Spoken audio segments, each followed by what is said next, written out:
Hi, Professor. Good afternoon. My name is Shrikant Singh Bhagwan. So today I'll be discussing about the whistleblowing. So to start with this topic, I wanted to discuss the importance of the whistleblowing. So if I am working at any of the organization or the institution, and if I found out that my organization or the institution is doing something doing any wrongdoing in regards to the health and safety, or if it is doing something any damage to the environment, or if it is trying to break any government laws, then I'll try to blow the whistle. So basically I'll start raising this concern in the internal within the internal management, and if I don't see any response from the internal management, and if it is still being the same, then probably I might take it to the external institutions according to the according to the country laws. So for an example, if I was staying in India, if I might be going according to the Indian law, or if I'm staying in Canada, I might be going as per the Canadian Whistleblower Protection Act, which is called as Public Servant Disclosure Protection Act. So generally, the whistleblower is a person who will reports the waste or fraud or any abuse of the laws, or if he sees any corruption internally in the organization, or if he sees any dangers to the public health and safety, then this person will try to raise his concern um, to the to the to the institution wherever it concerns. And then if I have to talk about the financial, legal, and social importance of the whistleblowing. So if I have to talk about the financial importance, there would be a lot importance for uh, the whistleblowing actually plays an important role in the financial side. So basically, there are so many people around the world who would be um, misusing the misusing the data in the stock market or in the money market. And we have seen so many examples in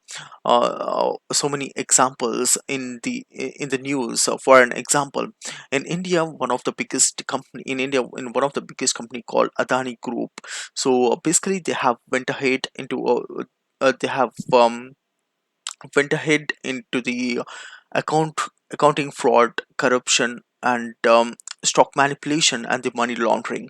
So so the research company, the Hindenburg research company, they have found out that this particular company has been went into the money laundering, accounting fraud, corruption, and everything, and then they have reported this particular thing directly to the Adani Group.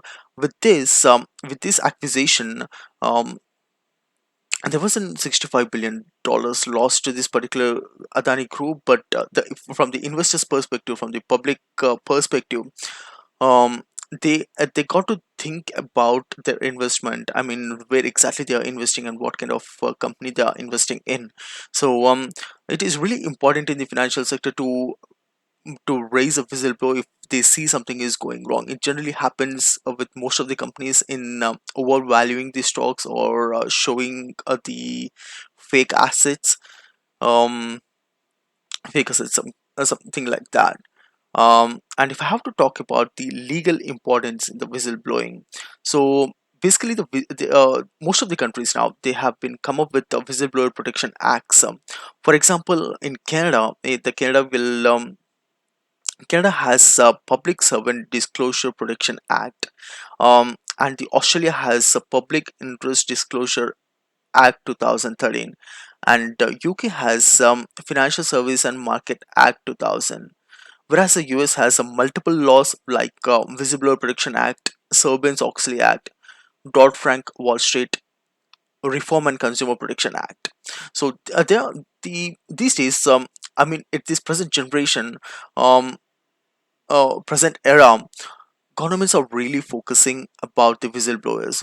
And even there are some of the institutions like a US Security Exchange, yeah, US Security Exchange Commission. It rewards the person to the whistleblower up to the $1 billion. So there are some organizations there are some laws which are actually protecting the whistleblowers. So previously to the whistleblowers.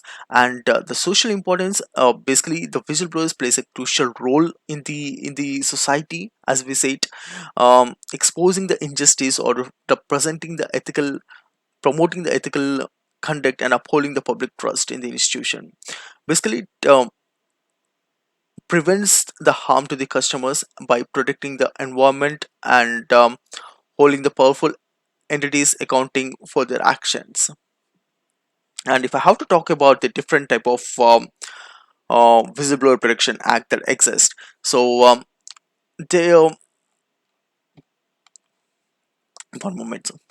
So the whistleblower protection act that exists, so there are different type of whistleblower protection acts. For example, the legal protection. So many countries nowadays they have the laws to protect the whistleblowers from the retaliation. So it has been commonly observed that most of the companies, if the employees are going behind the company, they will fire that particular employee, or sometimes they even try to kill that um, particular person who went behind the company, behind the company. So to protect these kind of to protect the whistleblowers from this kind of activities, the governments have come up with many laws to shield the whistleblowers.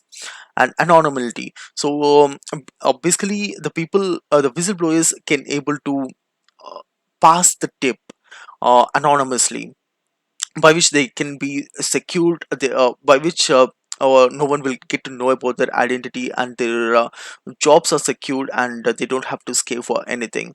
It is another best way to report any abuse if it is happening inside the organizations or by any institution.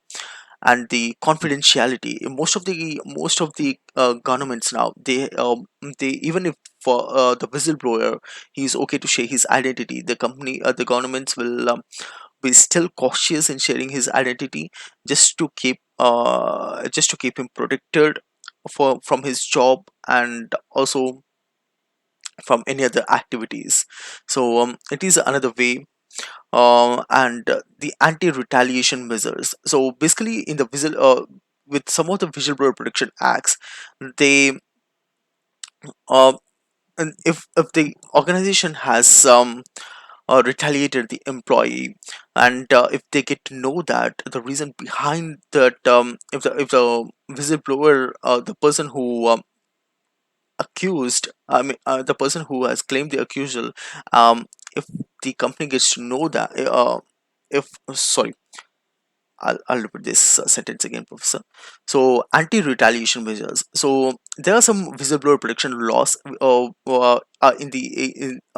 by the some of the governments. So, basically, what they do is, if the companies, if the organizations or the institutions, if they take if they fire that particular employee, or if they isolate that particular employee from the society, so these laws help that particular whistleblower to to fight with those companies, and get his job back, or get the compensation back, or compensation back from these organizations. So these kind of laws, these kind of measures will definitely encourage the whistleblowers to raise any of such accusations or concerns if they are happening anywhere in the world.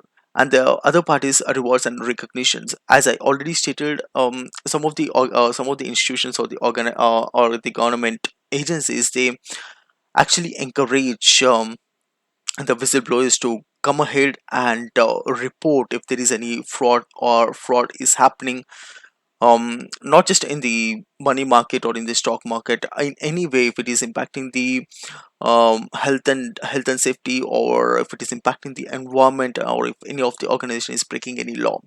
So they are providing the incentives to the whistleblowers. So but with this is also another kind of encouragement to the people, so they don't have to scare about they might be losing the job, because they have many acts which would be protecting, many laws which would be protecting them. And also, apart from it, they might be getting the monetary benefit as well. So with this, um, the the whistleblower can get a lot of confidence to come ahead and raise his voice if he see any wrongdoings within the organization, or in the organization, or the institutions, or in the, or even in the public sectors. And if I have to talk about the jurisdiction differences in whistleblowing between Canada, USA, and UK, so there is no much. I see no much difference in the law. So the way they handle the things is a little bit different, but at end of the at very high level, at the 10,000 height, they all protect the whistleblowers. So the whistleblowing, the way it handles in Canada is, in Canada we have an act called Public Servant Disclosure Protection Act. So basically this particular act will save will be govern will protect the federal employees in will protect the federal employees. And in Canada, the different provinces have their different laws, and most of them will be helping most of these provincial laws for the whistleblowers will be helping helping the whistleblowers from retaliation, or even if they are retaliation from, even if they are working in the public sector or in the private institutions. So basically the PSPDA provides the protection for federal government employees, um, or if they find out something wrong is going on within the public sectors. And even the provincial laws offer a similar kind of protections to the employees in the public and the private sector. Though the scope of the enforcement mechanism can be different.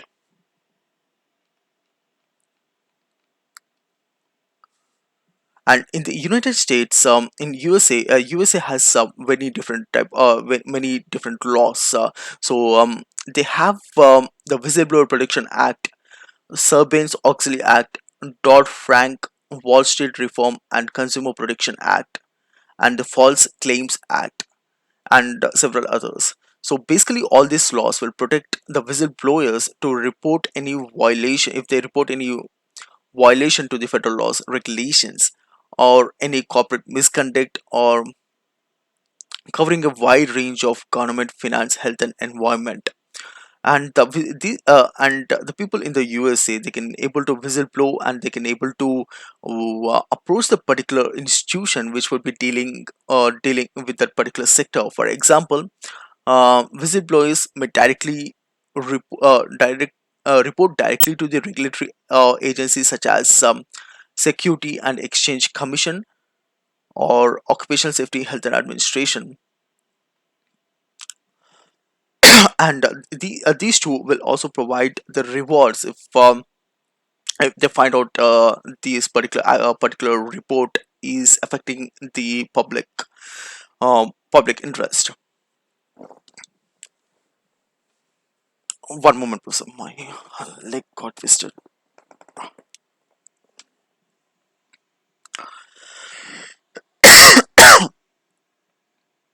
And the other country, UK.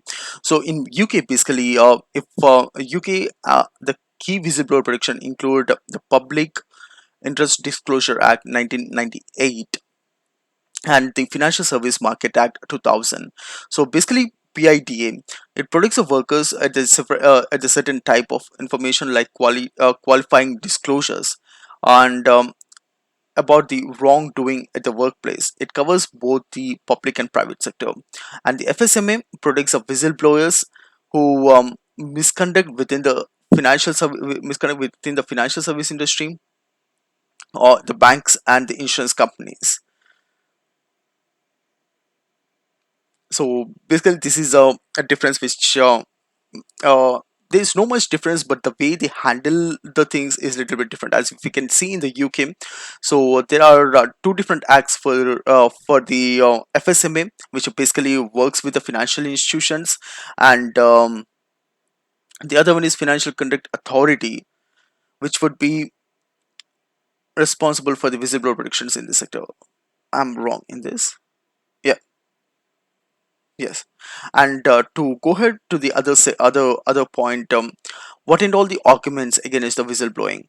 So there are a couple of arguments I have picked. The most happening arguments about the whistleblowing are disruption at the workplace.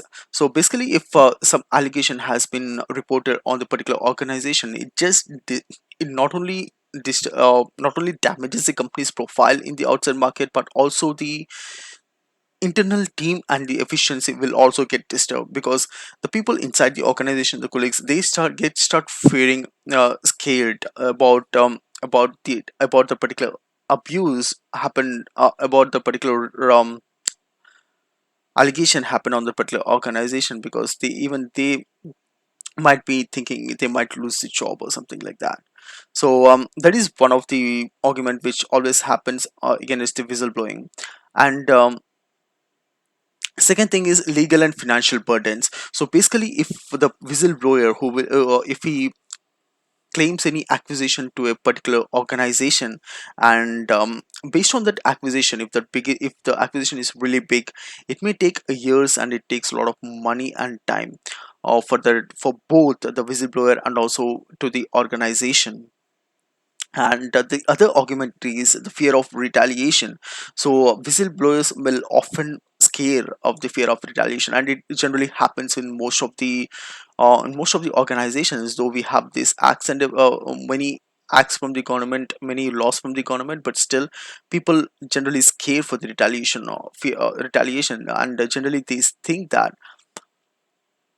it's not my duty to do.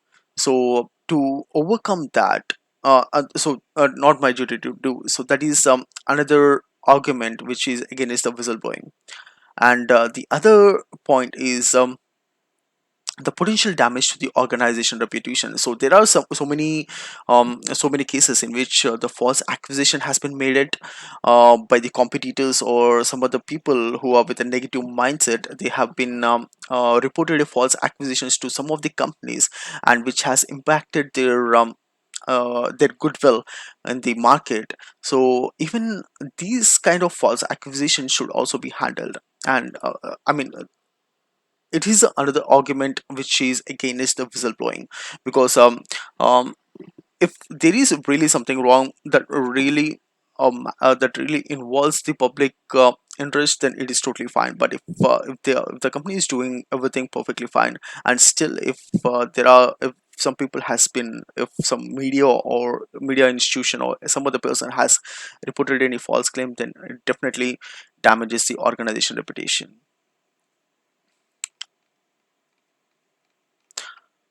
And to talk about the whistleblowing which was happened outside of the USA, I would like to take an example of an India, um, which was uh, whi- uh, which was happened almost in 2000. This particular uh, uh, incident was reported by Satyendra Dubey. He is an engineer who exposed the currency in the National Highway Authority of India.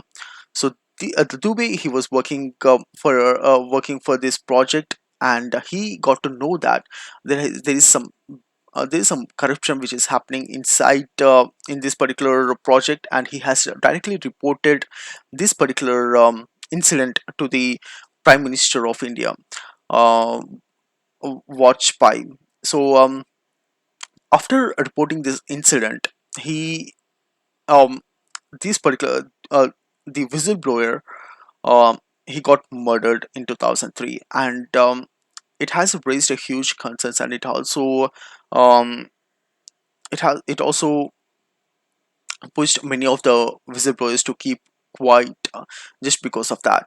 But later point, it has brought the different changes in the handling the projects. The government of India has come up with the new regulations on handling the projects, and they have been um, maintaining the very much transparency in the way in handling the projects. um, that's it about my my topic whistleblowing professor, and have mentioned all my references in the Word document from which I have gathered the data, and have taken the couple of examples of the Adanis and also the Dubey. I have mentioned those references as well in the Word document. And yep, have a good day, professor. Thank you.